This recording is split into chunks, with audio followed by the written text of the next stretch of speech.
And together we create FriendsChatZA. We're so glad to have you. So today what we're going to do is we're going to speak about sorry. So today what we're going to do is we're going to speak about the 10 things that we know for sure. So it's in March right now. We're doing a series of the 10 things. And yeah, we're going to do it individually, and then at the end of the video we'll see you again. If you want to know the 10 things that we know for sure, stick around.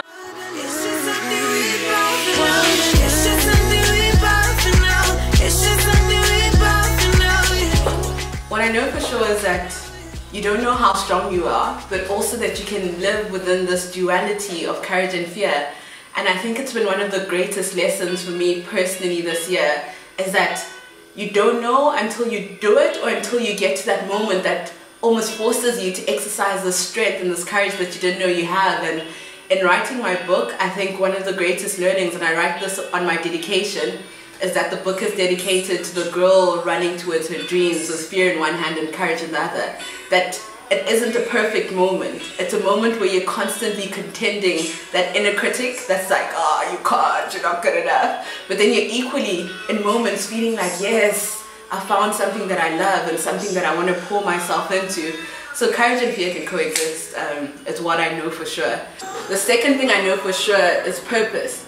I think everyone is here for a reason bigger than ourselves, and to live life not in sight of that is to minimize all we're created to do.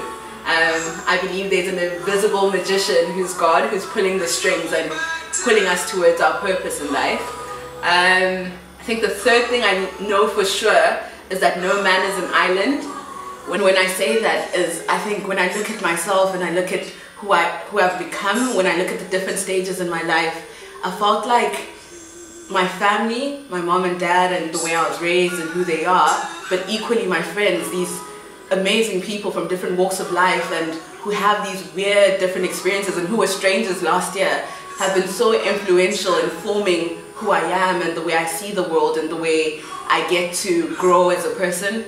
So no man is an island, that I know for sure. I know for sure is the importance of living authentically. I think a friend of mine, Siwe, always says live honestly, and for me it sounds a lot deeper than saying live authentically, so I like it. But the concept of it's worth spending your life finding that place where you can live honestly and where you don't have to minimize anything that you're created to be, and that's a worthy cause worth searching for.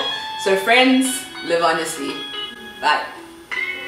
One of the things that I know for sure is that God cares about your purpose, and He cares about your well-being far more than you could ever care about it. I feel that God, there's no way that you can convince Him or try to will Him to care, because He cares to the utmost extent. And so I think that there's so much rest that we can derive from that, and I know that for sure. The second thing I know for sure is that for as long as you're not in your exact purpose, what you have been created to do, you always feel a restlessness in your soul. And I say this because I've also been in that position. So I first did a degree in microbiology and zoology, and I did that degree and I learned so much. It was so good. But even through that degree, I cannot explain to you the restless nights. The nights of lying up and thinking, this is good, but it's not it. This is not it for me. And the way that life turns out and how great things are and how good God is, I eventually made it into medicine. And now I'm doing my final year in medicine. And all of a sudden I remember thinking, what is this feeling? It was the absence of the restlessness. And I now know that it was the peace of finally moving from this restlessness into fitting the shoes that I think I was created to fit. And so there's so much joy, so much happiness in that. So I know that for sure. The last thing I know for sure is that family is so consistent. Family will surprise you with how much they care.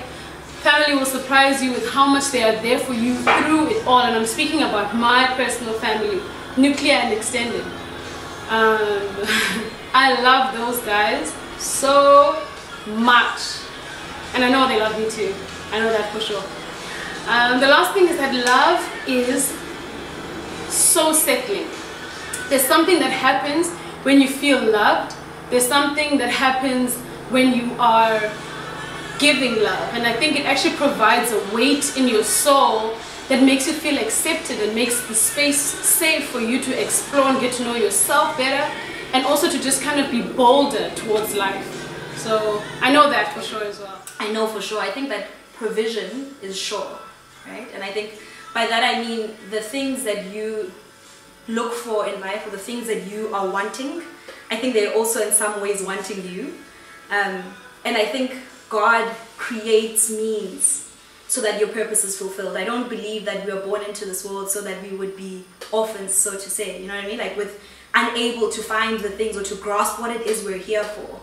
I think that there is a deep provision and a storehouse, in fact, for what we're supposed to be and for the difference that we're supposed to make into the world. And I think when we lean into God, He allows that to unfold. And I've seen that in my personal life.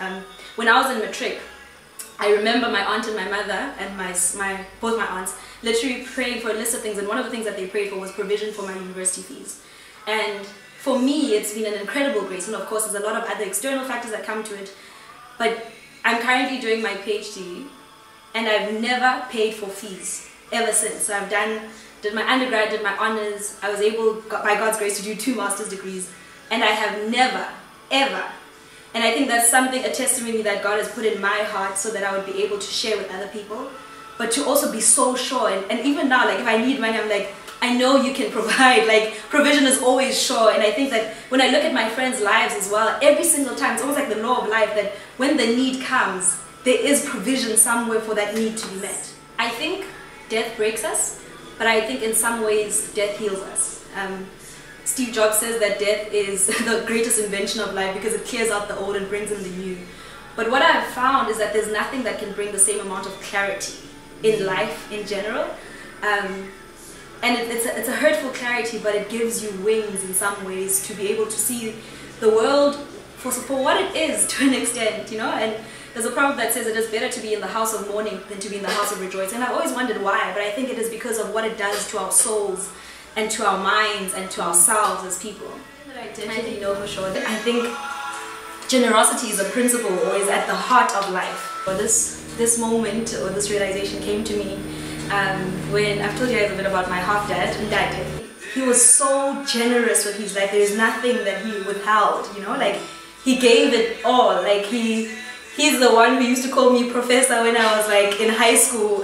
He made sure that our lives mattered, right, like in some ways. And I think when I think of what he did, I think generosity is a principle or is at the heart of life. We are born by people, they have become generous enough to give their lives to us and our time to us. The friends we make, the relationships that we make, those are built out of generosity, out of time. People give up their highest resource, which is their time. When you meet a mentor, when you meet someone who says, hey, this is for you, those are people being generous. And I think that is something that is so powerful. And somehow in me, I'm aware that it is the cord that almost links us all together. That when I'm generous with myself, somebody else becomes better. And even when I'm not here, and even though he's not here anymore, but his generosity has almost like saved my life in some ways, you know. And I think generosity is at the heart of living. Okay, cool. So we thought we'd end off with just sharing something that we collectively all know for sure. And what we know for sure is that change is inevitable. Yeah. That life is unpredictable, and there's so many moments in life that we are yet to experience that can fundamentally change who you are. And it's becoming comfortable with the fact that we are changing and we're evolving, and there's still so much growing to do. Yeah. And I think we can have the confidence and the courage that we're capable of living with change, right? Like that even if it can make us anxious, but I think there's an innate power in us given by God that allows us to handle change, and that we're made for it. And not necessarily to just fear it, but to also embrace it. And I think it's because of it's so unpredictable. Change, it's not like you know the destination. Change is a process. So you don't know what you're going to change into. And as a result of that, you're kind of like, will I like it? You know, and we were talking earlier about like you have the ability to change your mind. Yeah. You know, if you got married and you thought that you're gonna be, and you're like, I wanna be a mogul, I wanna what, and then now you're married and you look into your child's eyes and you're like, I wanna stay at home, I wanna be a stay-at-home mom. But you could never know that now until you are in the making, like and I feel like change sometimes involves an undoing alongside a rebuilding. You know? So it's almost like you have to break something down to be able to shift into the other one. Do you know what I mean? And I think that the one thing I was thinking about the other week is how a part of leaving room for change is running towards things with passion, but holding them loosely, being more focused on the internal stuff. And if you have a stronghold in that. So, guys, this is what we know for sure. We hope you enjoyed it. And please comment and let us know what you know for sure. And tell us what you'd like to hear more from us as well. What more would you like to see from us? Really hope this video has encouraged a lot of you, you know, to see and to hear all the different life moments, and how we're also having to be comfortable with this change, and sharing all of this. Never thought you'd share all of this, But anyways, guys, thank you so much for watching. We appreciate all of your support, and we'll see you in the next one. Bye, friends. Bye.